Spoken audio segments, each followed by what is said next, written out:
Have you ever found yourself stuck in a seemingly inescapable cycle? Perhaps it's the constant battle against pornography addiction, or the feeling that your desires are controlling your life, sapping your willpower and direction. What if I told you there's a way to take back control and transform that energy into something powerful and positive? In this video, I'll show you how two completely different approaches can help you achieve a life of balance, discipline, and true satisfaction.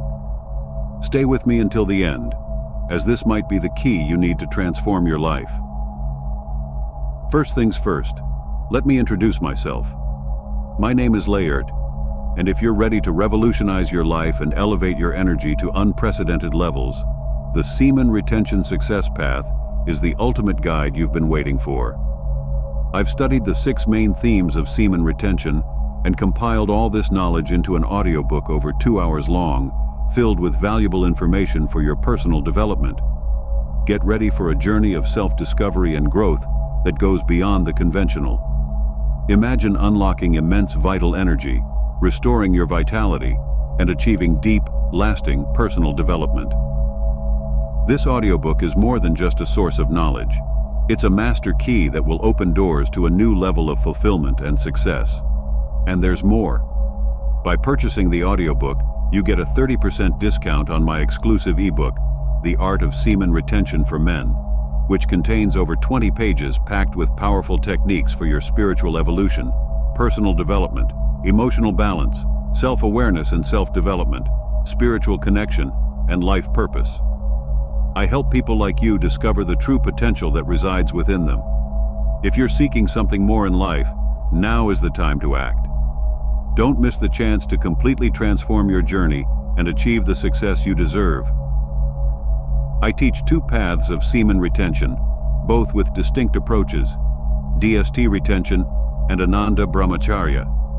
Each has its merits, benefits, and challenges in modern practice. But one thing is certain. If you choose one and follow it, you will surely reach the pinnacle of perfection.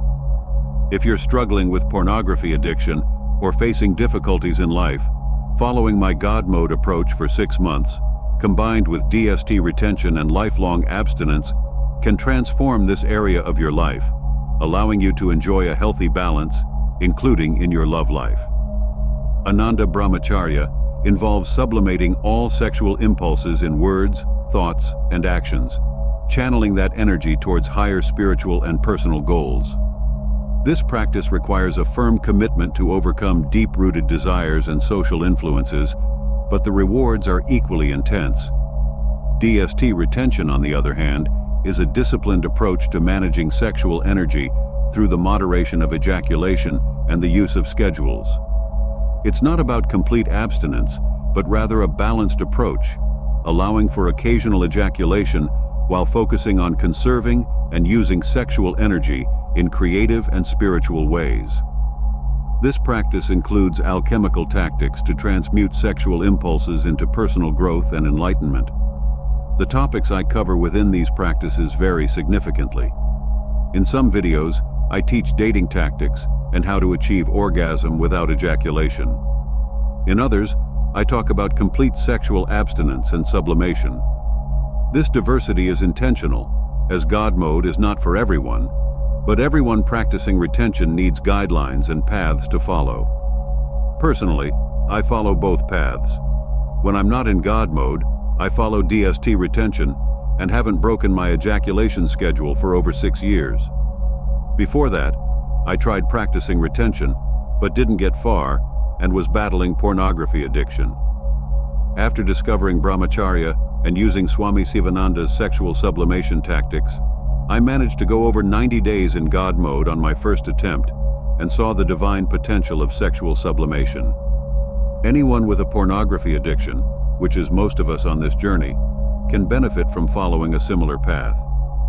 Most experts in NoFap agree that complete reconditioning is necessary for success on this journey.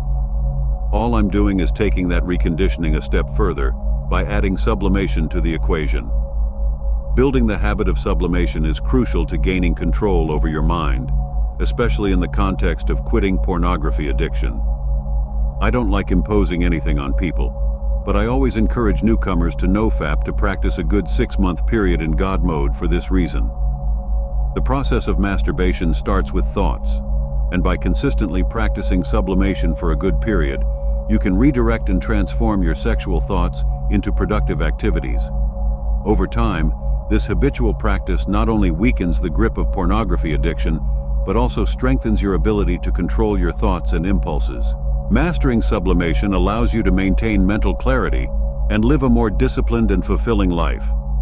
For those overcoming pornography addiction and who haven't moved to an ashram in the Himalayas, or who don't want to be in God mode forever, having a secondary plan of action is crucial to ensuring this area of your life is always under control, but that you can return to a normal love life at some point. And for those who think they don't need sex or dating and criticize a more moderate approach, beware.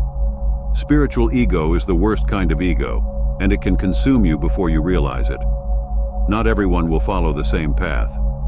I probably won't be in God mode forever. Some will never do God mode, others will follow it for 12 years, and will all be seeking their darshan in another decade or so. But to get there, it's necessary to have compassion and remember that many Sufis and DSTs have achieved realization without ever doing God mode. Brahmacharya is important and helpful, but it's not necessarily a game changer on the spiritual plane. If you're a slave to your desires, you won't stand a chance at realization. Nor will you succeed on the material plane if you're trapped by these attachments. They will hinder your success, whatever your goal. So getting this area of life in order is essential, whether your goal is material or spiritual. This doesn't mean you need to be a hermit. The reconditioning from God mode to DST retention is a sustainable, lifelong strategy that anyone can use to ensure this area is in order for the rest of their life. But again, the strategies and paths are different, and my content reflects this diversity. That said, we should all have compassion for those who follow a different path, as all our paths are divinely ordained and interconnected. In the end, everything is divinely ordered, even pornography, believe it or not. Everything happens by God's will, and this includes you realizing that pornography is harmful and ending up watching this channel. This is your destiny, to be free. So, take advantage of it. Masturbation is something we hear is completely normal, but to what extent? How many times a day can you do it without being considered addicted? And what happens if you can't stop? Let's answer these questions and understand why you should stop today. This act may seem normal, but it hides a trap for your life. Before we proceed, I want to apologize for the exaggerated cover, but I needed to grab your attention for this 21st century issue that weakens and harms our youth and adults, leaving us without willpower. In this video, you'll understand what happens in our brains scientifically and philosophically, and what Stoicism has to teach us about this addiction. Modern medicine is clear in stating that masturbation is completely normal, not only in humans, but also in dogs and other mammals. However, this view of normal masturbation wasn't always the same. In the past, masturbation was considered immoral, especially for men, as non-productive semen production hindered reproduction. For women, it was believed that masturbation could turn them away from men by finding pleasure alone. This moral burden was added to the physical burden, with the belief that masturbation caused diseases, and therefore, it wasn't advisable to practice it. But back to the present, what do we know about masturbation, especially in men suffering from insomnia? It's known that it induces sleep. The National Institute of Health and Medical Research concluded that the male brain deactivates sexual desire after orgasm. The cerebral cortex, the area responsible for conscious thought, goes into rest as soon as the man reaches climax. This not only nullifies the desire to continue having sex, but also facilitates sleep. Consequently, many men fall asleep after sexual activity.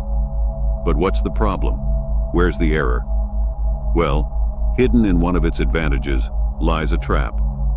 If you follow this channel, you probably already have an idea of what I'm talking about. Masturbation releases dopamine in the brain, the hormone responsible for making us feel good, bringing calm, stress relief, and a sense of reward. This dopamine release is so pleasurable that some people become addicted to it. The Diagnostic and Statistical Manual of Mental Disorders has incorporated hypersexuality disorder, classifying excessive masturbation as a form of obsessive-compulsive disorder, an addiction that leads to mental and family destruction in many cases. You may end up not being able to control yourself and becoming a slave to yourself, seeking relationships with prostitutes, multiple people, and, as we've seen in a previous video, excessive pornography consumption is another way a brain saturated with dopamine seeks pleasure. Be careful. Masturbation addiction comes from the chemicals released in the brain, and as our brain adapts to this release, it feels the need to continuously find the triggers that generated the stimulation. Your brain will start to demand more and more dopamine to get the same pleasure it had the first time, causing you to seek masturbation again. This reaches a critical point when your brain realizes that the dopamine release is excessive and starts blocking the receptors in an attempt to stop you. As a result, the person performs the act of pleasure, in this case, masturbation, but doesn't obtain satisfaction, which frustrates them even more, leading to excessive masturbation in an attempt to satiate that desire. Instead of being slaves to our desires, we must be their masters, as Cicero reminds us with his philosophy. The Stoic reflection on masturbation isn't simply about repression, but about deep understanding and self-mastery. This translates into the ability to direct our emotions towards a journey of conscious self-understanding. It's not just about momentary satisfaction, but about understanding, accepting, and channeling our deepest desires. Let me share an inspiring personal story. I know someone who struggled with compulsive masturbation, seeking refuge and momentary pleasure, but facing an emotional storm after each act. By delving into Stoic teachings and practicing self-control and self-regulation, this person underwent a profound transformation. They learned to consciously face their desires and emotions, finding true joy and self-control, now living a life of inner peace and authenticity, free from the slavery of momentary desires. True satisfaction comes from living according to our deepest principles and values. When we give in to fleeting desires, we lose sight of what we truly value in life. Compulsive masturbation can steer us away from our noblest goals and distance us from the true happiness found in virtue and inner peace. By practicing meditation and mindfulness, we can cultivate the mental serenity necessary to resist temptations and confront our emotions in a healthy way. This compulsion becomes an obstacle to mental serenity, leading us to regrets and distancing us from the peace found in self-control and moderation. My friend, what are you doing with your life? Do you think staying at home watching these videos and pleasuring yourself with your hands can make you confident and successful? Do you think that after wasting your time and energy on these foolish acts, you can attract women? Or if you're a woman, do you think you can attract men? No, never. So, think wisely.